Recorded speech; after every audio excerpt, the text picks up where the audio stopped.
Dito sa Papa Dudut Stories, ikaw ay hindi nag-iisa.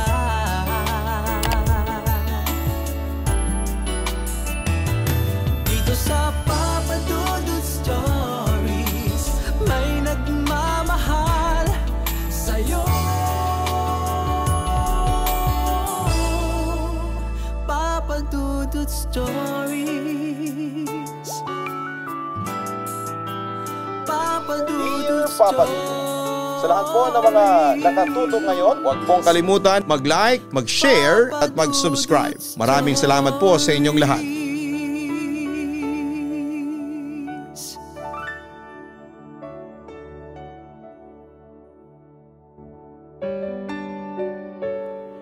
Tawagin mo na lamang ako bilang Cecilia. 36 years old na ako ngayon at kasalukuyang may-ari at nagmamanage ng isang maliit na kainan dito sa palengke. Papa Dudut, isa ako sa mga masusugid na listeners mo at isang karangalan para sa akin ang mabasa mo ang aking liham. Lumaki ako sa mahirap na pamilya dito sa Isabela. Dahil sa sobrang kahirapan ay napilitan ng aming pamilya na pumunta ng Maynila upang makapaghanap ng trabaho. Pero pagdating namin dito sa Maynila ay hirap at kalbaryo ang dinanas namin.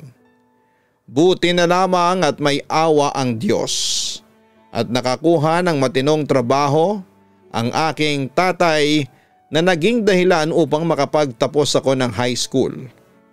Ngunit isang matinding pagsubok ang dumating sa amin. Pagkatapos noon ay namatay sa aksidente ang aking tatay. Kaya bilang panganay sa 11 magkakapatid ay napilitan akong magtrabaho. Namasukan po ako bilang tagatahe ng basahan, tendera ng damit, waitress, promo girl at kung ano-ano pang mga trabaho. Pero Papa Dudut, inaamin ko na nahirapan ako ng husto. Bukod sa malitang sweldo ay dumating din ako sa puntong natanggal ako sa trabaho at wala akong may pakain sa mga kapatid ko. Naghahanap ako ng trabaho pero hindi ako sinuwerte noon. Pahirapan kasi ang makahanap ng trabaho dito sa Pilipinas. Kung ang mga nakapagtapos sa pag-aaral nahihirapan sa paghahanap ng trabaho, lalo pa kaya ako. Kaya katulad ng ibang mga Pinoy na naghahanap ng sinasabi nilang greener pasture, ay nangarap din akong mag-ibang bansa. Malaki kasi ang sweldo kaya nainganyo talaga ako. Agad akong nagbasa ng mga classified ads upang maghanap ng mga recruitment agencies at trabaho na naangkop sa narating ko. Sinubukan kong mag-apply bilang domestic helper sa Hong Kong, Singapore, Malaysia, Dubai, Jordan at iba pa. Pero sa kasamaang palad ay hindi ako pumasa. Hanggang sa may recruiter na nagalok sa akin ng trabaho bilang isang domestic helper sa France. Agad ako nang inganyo noon dahil malaki daw ang suswelduhin ko. Yun nga lang ay kailangan daw ng malaking halaga. Kaya wala akong inaksayang panahon at nangutang ako ng pera sa mga kamag-anak at kaibigan ko. Nang makalikom ng sapat na pera, ay agad na inayos ng recruiter ko ang lahat ng papeles ko at pinaggamit ako ng tourist visa sa halip na working visa sa France. Kinalaunan matapos ang ilang buwang preparasyon, ay agad akong pinalipad ng recruiter ko sa Paris. Daladalang pangako niyang may naghihintay na trabaho sa akin doon. Pero pagdating ko ng Paris ay nadiskubre kong illegal na recruiter pala ang nag-recruit sa akin. At hindi totoo ang pangakong may naghihintay na trabaho sa akin doon. Noong una ay naging kalbaryo ang buhay ko sa Paris. Dumating nga sa puntong kumakain ako ng basura dahil wala akong perang may pambili ng pagkain. Buti na lamang at may mga nakilala akong mga Pinoy na OFW sa Paris at agad nila akong tinulungan. Isa na doon ang electrician na si Macario Omac. Tinulungan nila akong makahanap noon ng trabaho hanggang sa namasukan ako bilang kasambahay sa isang pamilyang Vietnamese immigrants. Doon na rin ako nagpasya na maging TNT sa Paris. Nung una'y nahirapan talaga akong maka-adjust sa kultura at pamumuhay sa Paris. Buti na lamang at may mga kaibigan akong katulad ni Mac na madalas umaagapay sa akin. Samantala isang araw sinamahan ako ni Mac sa isa sa mga palengke ng Paris. Kinakabahan ako kasi baka sa paglalakwatsa ko ay mahuli ako ng immigration at ma-deport kaagad sa Pilipinas. Mabuti na lamang at nasa tabi ko si Mac kaya nakakampante ako kahit papaano. Naku, huwag kang mag-alala. Walang uhuli sa iyo dito. Maraming TNT dito sa Paris and take note hindi lang mga Pinoy. May mga TNT din na Vietnamese, Incheck, Algerian at mga Bombay dito. Pero hindi sila natatakot na maglakwatsa at magliwaliw. Sabi sa akin ni Mac para mawala ang aking pangamba. Salamat Mac at sinamahan mo ko ngayon. Hindi ko pa kasi alam ang kalakaran dito sa Paris. Bukod doon kukonti lang ang baon kong French. Huwag ka sana magsawang samahan ako pag day off mo. Yun naman ang sinabi ko sa aking kaibigan. Napangiti sa akin si Mac. Wala yun Cecilia. Basta palagi akong willing na samahan ka. At saka magkaibigan na tayo. Aniya. Pagkatapos ay inaya niya akong pumunta sa isang local market doon at nilibre niya ako ng mga French street foods na madadaanan namin. Tuwang-tuwa naman ako dahil first time kong makatikim noon ng authentic French cuisine. Nga pala Mac, kung may time ka, favor naman pakituruan naman ako ng kaunting French para hindi ka palaging sumasama sa akin. Alam mo na, nahiya kasi ako sa iyo. Baka kasi nakakaistorbo na ako. Dapat kasi nagliliwaliw ka sa buong Paris dahil day off mo. Uwi ka ako kay Mac. Nako Cecilia, huwag kang mahiya sa akin. Sa totoo lang, para na rin akong nagliliwaliw sa tuwing sinasamahan kita. Sige, tuturuan kita ng basic French. Sabihin mo sa akin kung kailan mo gustong magsimula. Tugon ng aking kaibigan. Lubos naman ang pasasalamat ko sa kanya at nangako ako na makaluwag-luwag lang ako dito sa Paris ay babawi ako sa kanya. Samantala, nung araw ding yon ay pinuntahan namin ang isang park kung saan ay tanaw na tanaw namin ang pinakasikat na Eiffel Tower. Nangako naman sa akin si Mac na kapag sumweldo siya ay bibili siya ng 2 tickets para makakyat kami sa summit ng pinakamalaking tore sa Paris. Habang masayang namamasyal at nagkwekwentuhan ay lumapit sa amin ang isang lalaking matangkad at chinito. Inakala ko itong Vietnamese pero laking gulat ko nang batiin niya si Mac sa wikang Tagalog. Cecilia, siya si Bobby, kaibigan at kasamahan ko sa trabaho. Pakilala ni Mac sa kanyang kaibigan. Taga-Zambales siya pero mas nauna siyang dumating sa akin dito sa France. Dagdag pa niya. Ngumiti naman ako kay Bobby. Bumati naman ito sa akin pagkatapos akong ipakilala ni Mac sa kanya. Bago ka lang pala dito, ang sabi ni Bobby. Naku, masaya dito sa Paris. Mag-iingat ka lang sa mga Arabo dito. Bakit naman? Usisa ko. Sa pagkakataong yon ay si Mac na ang sumagot. Maraming mga Arabong immigrants dito na galing pa sa Syria at Iraq. Medyo delikado kasi yung iba sa kanila, mga rapist, snatcher, holdupper kahit itanong mo pa sa ibang mga Pinoy na nandito. Ganun ba? Tangi ko na lamang nasagot. Narealize ko na marami pa talaga akong dapat na malaman sa buhay dito sa Paris. Don't worry, nandito naman kami ni Mac para gabayan ka. Paggarantiyan ni Bobby sa akin. Hindi ka namin pababayaan, Cecilia. Bukod kay Mac, isa rin sa mga Pinoy na nakasundo ko doon ay si Bobby. Madaling mahulog ang loob ko kay Bobby dahil sa kanyang karisma at kakaibang personality. Inaamin ko rin na lihim akong nagkagusto noon sa kanya dahil sa angkin niyang kakisigan. Simula noon ay naging madalas na ang pagkikita namin ni Bobby. Kasama si Mac madalas kaming magliwaliw sa buong Paris kung day off namin. Madalas din siyang dumalaw sa Filipino dorm kung saan kami naninirahan ni na Mac at iba pang mga Pinoy. Sa madalas naming pagsasama-sama ay unti-unti kong nakilala si Bobby. Tulad ko ay nagibang bansa siya upang maghanap ng swerte. Ngunit hindi tulad ko na nahihirapan madaling nakapunta ng France si Bobby. Dahil halos lahat ng kamag-anak niya ay doon na naninirahan. Nagtatrabaho din siya noon bilang cook sa isang maliit na kainan at doon na rin niya ipinagpatuloy ang kanyang pag-aaral. Inaamin ko, Papa Dudut, labis akong nainggit noon kay Bobby dahil kahit papaano ay nakakaangat na siya sa buhay kaya lalo akong nagpursige noon para maging katulad niya. Desidido na rin kasi ako noon na isama na ang nanay at mga kapatid ko sa Paris upang doon na manirahan. Sa kabilang banda ay naging close kami ni Bobby sa isa't isa. Naging regular ang aming komunikasyon sa pamamagitan ng Facebook at Messenger. Madalas din kaming lumabas kahit gabi. Bukod kay Mac, si Bobby din ang naging tutor ko sa pagsasalita ng French. Kaya naman hindi katakatakang sa loob lamang ng 3 buwan na pag-i-stay sa Paris ay fluent na akong magsalita.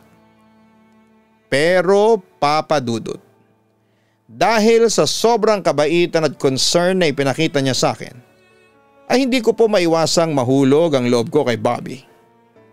Nagsimula yon sa palagi ko siyang naiisip lalo na pag bago ako matulog. Hanggang sa hinahanap-hanap ko na siya. Hindi nakukumpleto ang araw ko kapag hindi kami magkasama. Hindi nagtagal ay naramdaman at nakita ko na parang pareho kami ng nararamdaman sa isa't isa. Oo, para bang may gusto din siya sa akin, ngunit kinikim-kim ko muna ang aking mga nararamdaman kasi ayoko namang maging assuming. At hinihintay ko na siya muna ang gumawa ng first move kung talagang may gusto siya sa akin. Samantala ay nararamdaman kong tila nagsiselo si Mac sa closeness namin ni Bobby. Sumisimangot siya sa tuwing nakikita niya kaming magkasama. At may pagkakataon pang bigla na lamang siyang nagwo-walk out sa tuwing na out of place namin siya ni Bobby. Hindi na rin niya ako masyadong kinikibo kaya isang araw nang aksidenteng magkita kami sa lugar. Na kung tawagin ay trokadero ay nagpa siya ako Papa Dudut na ayain siyang mamasyal at kausapin. Galit ka pa rin ba sa akin? O sis ako kay Mac? Napapansin ko kasing hindi mo na ako kinikibo dito tulad nung dati. Dagdag ko. Hindi ako galit sa iyo, Cecilia. Pagtatapat pa ni Mac. Pero kasi parang nakalimutan mo na ako simula nang nakilala mo si Bobby. Mas inaalala mo siya kesa sa akin samantalang mas nauna mo kong nakilala. Pagtatampo niya sa akin. Ganon ba, Mac? Pasensya ka na kung nagtampo ka pa sa akin dahil doon. Paghingi ko ng paumanhin sa aking kaibigan. Akala ko ay okay lang sa iyo ang lahat. May gusto ka ba sa kanya? Maya-maya ay tanong ni Mac sa akin. Nung una ay nahihirapan akong sumagot dahil parang nahihiya ko. Pero kinalaunan ay ipinagtapat ko rin kay Mac ang totoo. And as usual ay tahimik lang ang aking kaibigan. Tila ba nagsiselos at napansin ko yon pero hindi ako nagpahalata at sa halip ay inaya ko na lamang siyang kumain at magliwaliw sa Paris ng gabi. Sa kabilang banda ay lalo kaming naging close ni Bobby. Bukod sa madalas niya akong ipasyal sa buong Paris, ay madalas din niya akong bigyan ng kung ano-anong regalo o pasalubong.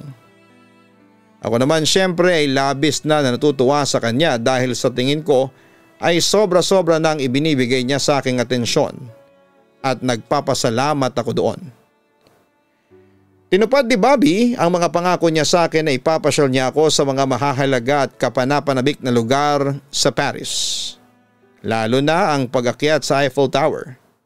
Hindi ko rin akalain noon na yun ang simula upang tuluyan ng mangibabaw sa puso ko si Bobby. Oh my God, Bobby! Ang ganda ng tanawin sa itaas ng Eiffel Tower. Grabe, ang saya-saya ko. Halos hindi ako makapaniwala na sa wakas ay nakakyat ako sa tuktok ng pamosong landmark sa Paris. Bagamat hindi biro ang halaga ng tickets para lamang makapunta doon ay baliwala lang yon kay Bobby. Ano Cecilia? Ang sarap ng experience no kapag nasa itaas ka na. Alam mo, ganyan din ang nararamdaman ng mga kasama nating turista. O tingnan mo yung isang Amerikano parang batang manghang-mangha sa nakikita niya. Ewan ko ba kung anong meron dito sa Eiffel Tower pero hindi ko maiwasang ma-in love. Wika ni Bobby. Grabe, akala ko sa TV at sa pictures ko lang makikita to. Pero ngayon, nandito na tayo. Para akong nananaginip. Dagdag ko pa. Salamat Bobby. Wala yun Cecilia. Di bale, sa susunod ay dadalhin naman kita sa museum kung saan ay nakasabit ang painting na Mona Lisa.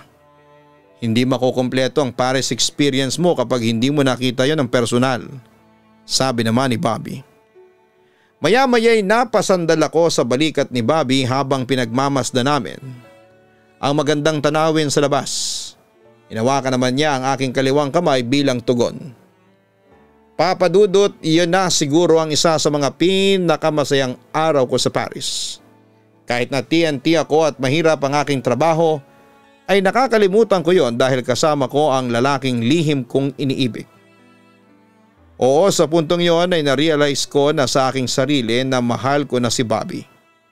At handa ko siyang tanggapin sakali mang magpahayag din siya ng pag-ibig sa akin. Samantala ng gabi ding yon ay inaya niya akong kumain sa isang restaurant. Nagulat ako kasi alam kong hindi biro ang presyo ng mga pagkain doon. Pero sabi niya sa akin na huwag daw akong mag-alala kasi may pera naman siya at pinaghandaan niya ang gabing yon.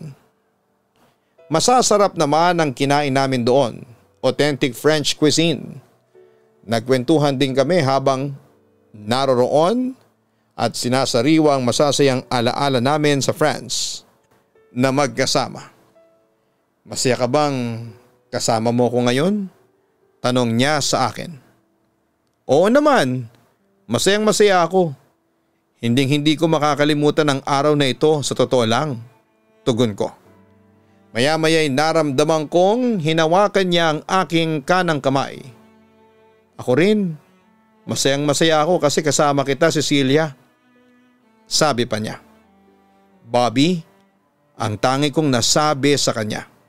Alam ko na ng mga oras na yon ay nagbablush ako sa kanyang harapan. Cecilia, mahal kita. Pagtatapat niya sa akin. Matagal ko na sanang gustong sabihin sa iyo to pero naunahan ako ng hiya. Inaamin ko simula nang magkita tayo, gumana ang loob ko sa iyo. Espesyal na ang pagtingin ko sa iyo sa simula pa lamang. Cecilia, ikaw ang dahilan kung bakit masaya ako ngayon. Hindi ako makapaniwala na inamin na rin niya sa wakas ang kanyang nararamdaman para sa akin. Kaya hindi na rin ako nagdalawang isip na aminin na rin sa kanya ang katotohanan. Bobby, gusto ko ring sabihin sa iyo na mahal din kita. Kung gano'n ay ikaw na ang inamorata ko, ang sabi niya. Na-curious ako sa isang salitang binanggit niya. Ano yung inamorata? Tanong ko. Salitang French ba yon? Inamorata, salitang Italian na ang ibig sabihin ay pinakamamahal na girlfriend. Paliwanag niya. Kung ikaw ang inamorata ko, ako naman ang inamorata mo. Ganon pala yun? Manghang sabi ko. Ikaw ang inamorata ko at kung papala rin, ikaw na rin ang gusto kong mapangasawa, Bobby. Napangiti si Bobby sa akin. Masayang masaya sa narinig niya mula sa akin. At noong araw na yon ay natikman ko ang kanyang halik sa unang pagkakataon. Halos tumalon ang puso ko noon sa tuwa, Papa Dudut. Paano ba naman kasi natupad na ang pinapangarap kong maging kami ni Bobby? Naging boyfriend ko siya. Damang-dama namin ang pagmamahalan sa isa't isa. At ng mga panahong yun ay iisa ang hiling ko. Na sana'y wala nang katapusan ng kasiyahang nadarama ko sa piling ng lalaking pinakamamahal ko. Naging masaya ang pamamalagi ko sa Paris dahil kay Bobby. Hindi alintana ang pagiging TNT ko at hirap ng trabaho dahil palaging nakagapay sa akin ang aking boyfriend. Siya ang nagpapalakas ng loob ko sa tuwing may problema ako at nakakaramdam ako ng ligtas ako sa tuwing kasama ko siya. Naging mabuting boyfriend si Bobby sa akin. Maalalahanin, mabait, maasikaso at higit sa lahat ay mapagmahal. Ni minsan ay hindi niya ako nakalimutan. Dahil sa sobrang pagmamahal ko sa kanya ay isinuko ko na kay Bobby ang virginity ko. Malakas na kasi ang kumpiyansa ko na si Bobby na ang mapapangasawa ko. Pero syempre lahat naman ng relasyon ay dumarating din sa mga pagsubok. 11 months ang lumipas simula nang maging boyfriend ko siya ay naging kapansin-pansin ang pagbabago niya ng ugali. Palagi siyang walang imik at tila malalim ang kanyang iniisip. Medyo nawala ng kaunti ang dating sweetness namin. Bilang girlfriend, nag-alala ako. Bagamat kahit kailan ay hindi ko siya pinag-isipan ng masama. Pero nag-alala ako na baka kasi may mabigat siyang problema na ayaw lamang niyang sabihin sa akin. Kaya madalas ko siyang tanungin pero palagi niyang sinasabi sa akin na stress lamang siya sa kanyang trabaho. Kaya lang siya ganon pero wala naman daw akong dapat na ipag-alala. Samantala isang gabi habang hinahatid niya ako sa dorm na aking tinutuluyan ay may tinanong ako sa kanya. Bobby, kailan kaya tayo magpapakasal? Nagulat si Bobby sa sinabi ko. Para bang hindi niya alam kung ano ang kanyang sasabihin. Dinaan ko na lamang sa biro yung naging reaksyon niya. O bakit gulat na gulat ka? Ayaw mo ba akong mapangasawa? Natatawa kong sabi sa kanya. Hindi naman sa ganun, nagulat lang talaga ako. At saka Cecilia, aminin ko sa iyo. Hindi pa ako handang magpakasal sa ngayon pero huwag kang mag-alala. Mahal na mahal pa rin kita. Sagot naman ni Bobby sa akin. Kaya ako lang naitanong yun sa iyo, baka kasi ready ka na. Pero hindi naman kita minamadali, Bobby. Naintindihan kita.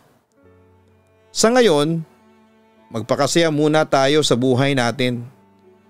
Darating din ang panahon na buo na ang loob nating lumagay sa tahimik.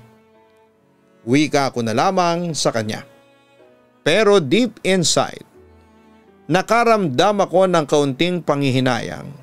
Kasi ng mga panahong yon ay alam ko na sa sarili ko na handa na akong lumagay sa tahimik kasama si Bobby. Sa kabilang banda lumipas ang ilang taon ay nakaramdam na ako ng panlalamig kay Bobby. Noong una hindi ako naalarma dahil na rin sa hindi ko ugaling magselos at buo ang aking tiwala sa aking boyfriend. Pero isang araw ay dumalaw ako sa kanyang tinutuluyan dahil sabi niya ay nilalagnat siya. Buong araw ko siyang inalagaan at ipinagluto ng pagkain. Ngunit habang natutulog siya ay tumunog ang kanyang messenger. Sa notification ay nakita ko ang isang mensahe na nakasulat sa salitang French at nanggaling sa isang babaeng French na nagngangalang Corinne. Hindi naman ako nagselos kasi hindi ko rin naman alam kung ano ang pinag-uusapan nila. Bagamat aaminin kong nakaisip ako ng kaunting pagkukumpara sa aming dalawa. Mestiza at parang manika ang itsura ni Corinne nang bisitahin ko ang kanyang Facebook profile. Magandang dihamak ang Pranses na yon kesa sa akin. Pero naisip ko rin na hindi ako ipagpapalit ni Bobby sa babaeng yon. Dahil buo ang tiwala kong mahal niya ako. Pero Papa Dudut, hindi ko alam kung in denial lamang ba ako. Pero hindi natanggal sa isipan ko yung mensahe ni Corinne. May pagkakataong hindi na ako nakakatulog dahil doon. Kaya nang gumaling si Bobby ay nagpa siya akong alamin na ang totoo. Sino si Corinne, Bobby? Tanong ko sa kanya. As expected, nagulat siya sa narinig niya mula sa akin. Para bang hindi niya alam kung ano ang sasabihin. Kaibigan ko siya. Tipid niyang sagot. Paano mo nalaman ang tungkol sa kanya? Usisa pa niya. Huwag kang magagalit ha. Pero napakialaman ko ang cellphone mo nung isang araw. Narinig ko kasing may nag-notification sa messenger mo kaya na-curious ako. Pagkakita ko galing kay Corinne yun. Kaso ang problema hindi ko maintindihan ang text sa'yo. French yata yun. Pagtatapat ko. Ganun ba? Yun lamang ang nasabi niya bago tumahimik ng napakahabang minuto. Maya-maya nang mapansin niya ang parang hindi na ako komportable, ay muli siyang nagsalita. Maniwala ka sa akin, kaibigan ko lang si Corinne. Huwag kang magselo sa kanya, sabi niya. Naniniwala naman ako sa iyo, tugon ko. Saka hindi naman ako nagsiselos kasi malaki naman ang tiwala ko sa iyo. Papadudot masasabi ko namang naging faithful si Bobby sa akin. Although may napapansin ako sa kanya na tila may inililihim siya sa akin. Pero hindi ko na pinansin pa yon. Hindi ko naman kasi pinagdudahan ang katapatan ni Bobby sa akin dahil nararamdaman ko naman sa kanya na totoo ang pagmamahal niya sa akin. Dumaan ang araw at linggo at nagulat na lamang ako na tila malungkot na naman o di kaya ay may malalim na iniisip si Bobby. Madalas ko siyang tanungin noon kung may problema ba siya sa trabaho niya pero madalas niyang itanggi yon sa akin. Doon ay nag-worry na ako sa kanya lalo na nang mapansin kong tila iniiwasan na niya ako. Dahil doon ay kinausap ko na ng masinsinan si Bobby pero nanatili siyang tikom ang bibig. Hanggang sa isang araw ay nagulat na lamang ako nang bigla niya akong iwanan nang walang paalam. Siyempre sobra akong nasaktan noon, Papa Dudut. Hindi ko alam noon kung may nagawa ba akong kasalanan sa kanya o kung ayaw na niya sa akin. Iniwan lang niya ako ng basta-basta sa ere. Lalo na nang malaman kong buntis ako at siya ang ama. Dahil doon ay walang araw at gabi akong hindi umiiyak dahil sa pangungulila ko kay Bobby. Samantala'y napansin niyo ni Mac at nang malaman niya ang nangyari ay muli siyang lumapit sa akin para damayan ako. Kahit papaano'y gumagaan ng kaunti ang pakiramdam ko kapag kasama ko siya. Yun nga lang, pag matutulog na ay hindi ko pa rin maiwasang umiyak. Hindi nagtagal ay nakaramdam na rin ako ng kakaiba sa aking katawan. May nangyari sa amin ni Bobby 2 araw bagong huli naming pagkikita. 2 buwan na akong delayed noon at madalas akong dumuduwal at mahilo. Kahit na hindi ako mag-pregnancy test ay malakas ang hinala kong buntis ako at si Bobby ang ama ng dinadala ko. Isang araw pagkatapos ko sa aking trabaho ay nagpasya muna akong maggala-gala para kahit papaano ay maibsan ang lungkot na nararamdaman ko. Pero nang lingunin ko ang buong paligid ay laking gulat ko nang makita si Bobby sa malayo na lumabas mula sa isang tindahan ng cheese. Agad akong tumakbo palapit sa kanya. "Bobby! Bobby!" sigaw ko. Agad naman niya akong nilingon at tuminto sa kanyang paglalakad. "Bobby, may problema ka ba sa akin? Ano bang nagawa ko sa iyong kasalanan at ginawa mo to sa akin? Mahal mo pa ba ako?" Sunod-sunod kong tanong sa kanya. Nakita kong huminga siya ng malalim bago muling nagsalita. "Patawarin mo ako, Cecilia. Pero gusto ko nang makipaghiwalay sa iyo."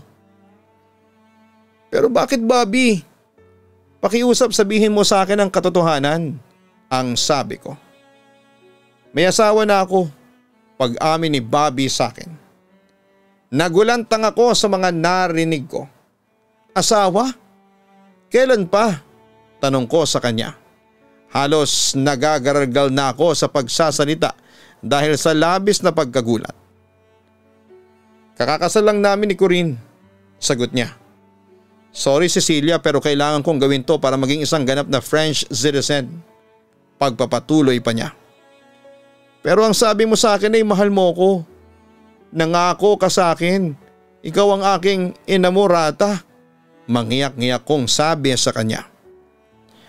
Pasensya ka na pero hindi ko na magagawa ang pinangako ko sa iyo dati. Halos maiyak rin si Bobby ng mga oras na yon. Mahal kita, Cecilia. Pero mas mahalaga yung pangarap ko. Pagkatapos noon ay tumalikod na siya at iniwan akong mag-isa sa gitna ng kalsada. Halos gumuho ang mundo ko noon, Papa Dudut. Hindi ko kasi akalain na lolokohin lamang pala ako ni Bobby. Masyado ko nasaktan nang piliin niya ang kanyang pangarap kesa sa akin.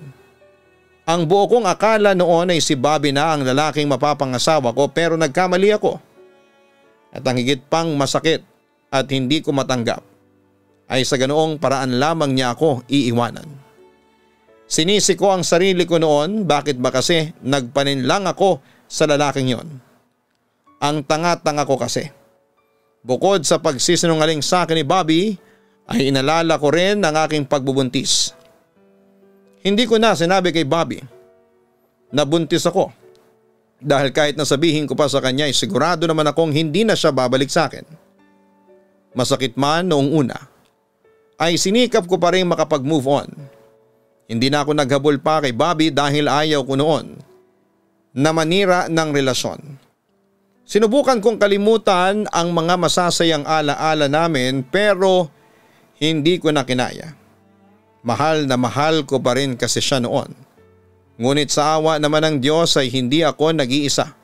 Sa pighati ko noon sa buhay, naging karamay ko si Mac sa mga problema ko. Siya ang naging sandalan ko sa bawat luhang itinatapon ko para kay Bobby. Samantala pagkatapos ng aming trabaho ay nagpasya kami ni Mac na magkita sa tapat ng Basilica of Sacred Heart at doon ay muli kaming namasyal. Yun lang kasi ang paraan para mawala saglit ang sakit na nararamdaman ko dulot ni Bobby. At kahit na naiiyak pa rin ako, nandyan naman si Mac para pakalmahin ako. Ganito pala kasakit ang lokohin ka ng taong mahal mo. Mahal ko pa rin si Bobby, kaya sobra akong nasasaktan. Ano ba ang gagawin ko? Tumingin sa akin si Mac at tinawakan niya ang aking dalawang kamay. Cecilia, naiintindihan kita. Masakit talaga ang iwanan at lokohin ng taong mahal mo. Pero kailangan mong mag-move on. Kahit na masakit ay kailangan mong tanggapin na hindi kayo para sa isa't isa ng lalaking yon. Huwag mo nang pahirapan pa ang sarili mo, sabi niya sa akin. Pero hindi ko pa rin mapigilan na umiyak. Sa pagkakataong yon ay niyakap na niya ako. Huwag ka nang umiyak. Nasasaktan ako. Nakaramdam ako ng kaunting ginhawa sa mga bisig ni Mac. Hindi nagtagal ay tumigil na rin ang aking pag-iyak. Mahal kita, bulong sa akin ni Mac. Sa pagkakataong yon ay tumingin ako sa kanyang mga mata at ramdam kong nagsasabi siya ng katotohanan. Matagal na kitang mahal. Hindi ko lang magawang ipagtapat sa iyo dahil mahal mo si Bobby. Pagtatapat ni Mac sa akin. Pakiusap, Cecilia. Sana'y kalimutan mo na ang lalaking yon at ako na lang ang ipalit mo sa puso mo. Cecilia, pangako hindi kita paluluhain. Kahit na hindi ako kasing asenso ni Bobby, handa pa rin akong ibigay sa iyo ang lahat. Mapatunayan ko lang sa iyo na mahal kita. Sabi pa niya sa akin. Nang marinig ko yon, ay para bang himalang nawala ang kirot na nararamdaman ko sa aking puso. Mabait si Mac, mapagmahal, maalaga at higit sa lahat ay hindi po siya mahirap mahalin. Handa kong saluhin ang pananagutan sa batang dinadala mo, Cecilia. Alam kong mahirap kalimutan ang taong mahal mo pero umaasa pa rin ako na matututunan mo rin akong mahalin. Dagdag pa ni Mac. Papa Dudut, hindi na ako nagulat pa nang magtapat ng pagmamahal sa akin si Mac. Noon pa lang kasi ay naramdaman ko nang may espesyal na siyang pagtingin sa akin. Pero hindi na rin siya nagtapat pa sa akin dahil kay Bobby. Nakatuon ang aking atensyon. Pero sa pagtatapat ni Mac ng pagmamahal sa akin ay nakaramdam ako ng pag-asa na muling makakabangon sa pighating dulot ni Bobby sa akin. Dahil doon ay sinubukan kong buksan ang puso ko kay Mac. At kinalaunan ay na-realize ko na mahal ko na rin siya. Sa kabilang banda sa pagmamahal ko kay Mac ay unti-unti ko nang nakalimutan si Bobby. Tinanggal ko na ang lahat ng uri ng komunikasyon sa kanya. Kabilang na ang Facebook, simula noon ay wala na akong naging balita pa sa kanya. Eksaktong 4 na buwan na ang aking ipinagbubuntis noon nang matapos ang kontrata ni Mac sa Paris. Sabay na kaming umuwi ng Pilipinas at doon ay naging masaya ang aming pagsasama bilang magkarelasyon. At bago ako manganak ay nagpasya na kami ni Mac na magpakasal. Kaya nang isinilang ko ang isang sanggol na lalaki, si Mac na ang tumayong ama sa kanya. Sa kabilang banda, pagkaraan ng 6 na buwan ay simula ng manganak ako ay saka muling nag-ibang bansa si Mac bilang electrician sa Thailand. Habang ako naman ay nagtayo na lamang ng kainan sa palengke, katuwang ko ang mga kapatid ko. Makalipas ang 1 taon ay masasabi kong naka-move on na ako at masaya na ako sa buhay ko. Isang araw habang nagfe-Facebook ako ay aksidente kong nabisita ang profile ni Bobby at doon ay nakita kong masaya na rin siya sa buhay niya sa piling ng Pranses na napangasawa niya at may 2 na silang anak. Ako naman ay masaya na rin para kay Bobby at hangad ko na rin ang kaligayahan niya. Papa Dudut, dito ko na po tinatapos ang sulat ko. Isa lang naman ang ibig ipahiwatig ng kwento ko. Lahat po ng hirap, pagdurusa at pangungulila ay may katapusan din. Ang buhay ay puno ng pagsubok at kailangan mong tatagan ang puso mo para makasurvive ka sa hamon ng buhay. Kung magiging marupo ka ay talo ka. Muli, nagpapasalamat ako sa iyo Papa Dudut at sa bumubuo ng iyong programa. Sana'y mapili mong i-ere at i-post ang aking kwento. God bless sa iyo and more power. Lubos na gumagalang, Cecilia. Maraming salamat Cecilia sa pagbabahagi mo ng iyong kwento. Nakakalungkot lamang dahil mas pinili ni Bobby ang kanyang ambisyon na maging isang French citizen kesa sa pagmamahal niya kay Cecilia. Buti na lamang at nandyan si Mac para maging sandigan si Cecilia sa panahong kailangan niya ng masasandalan. May mga ganun talagang tao. Mas mahalaga sa kanila ang kanilang ambisyon at pangarap kesa pag-ibig. Sa case ni Bobby, ambisyon niyang maging isang French citizen at tuluyan nang manirahan sa Paris kaya mas pinili niyang pakasalan si Corinne na isang Pranses. Maaring minahal din niya ng tapat si Cecilia ngunit nang dumating na siya sa puntong kinailangan niyang mamili kung pag-ibig o pangarap, mas pinili niyang huli. Mas pinili ni Bobby si Corinne siguro'y dahil na rin ito ang magiging daan para gumanda ang kanyang buhay sa Paris na hindi niya kailanman makakamtan kung si Cecilia na isang TNT o illegal worker ang kanyang pipiliin. Sa kabilang banda, mali pa rin po yung ginawa ni Bobby sapagkat pinaasa niya si Cecilia at nag-iwan pa siya ng responsibilidad sa babae. Siguro may magsasabi sa atin na kung mahalaga pala kay Bobby ang kanyang ambisyon, sana hindi na lang siya pumasok sa pakikipagrelasyon kay Cecilia. Pero mga kaibigan, hindi natin masasabi yon kasi oras na nandyan na yung pag-ibig ay hindi mo na talaga maiiwasan na ipakita, iparamdam at sabihin sa kanya ang totoo mong nararamdaman.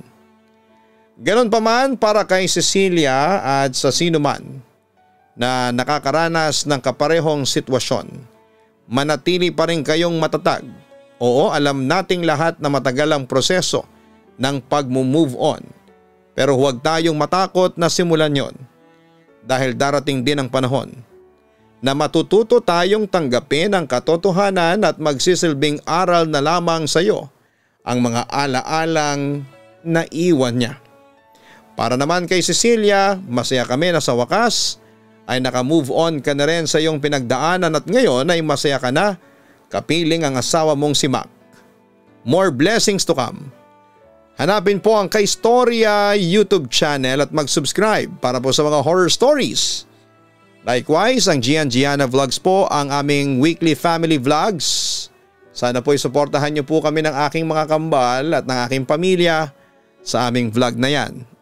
Gianna Vlogs. Maraming salamat po.